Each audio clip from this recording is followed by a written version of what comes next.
जमानत भी जब्त करवाया था।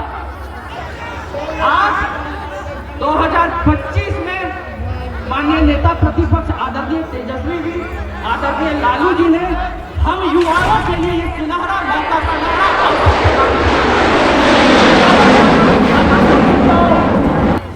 उनका जो संघर्ष था, उनका जो समाजवाद के प्रति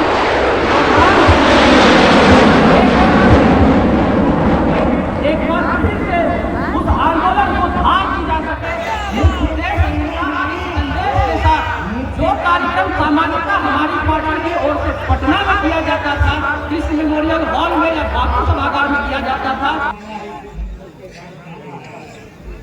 इतना ही के साथ डॉक्टर भीमराव अम्बेडकर कौन रहे?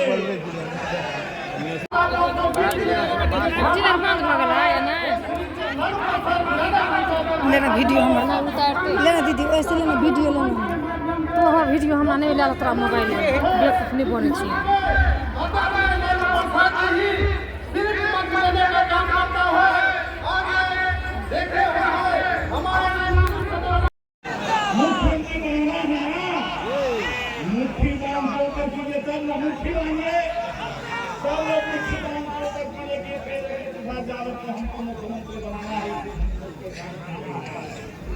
इतना ही के साथ डॉक्टर भीमराव अम्बेडकर कौन रहे?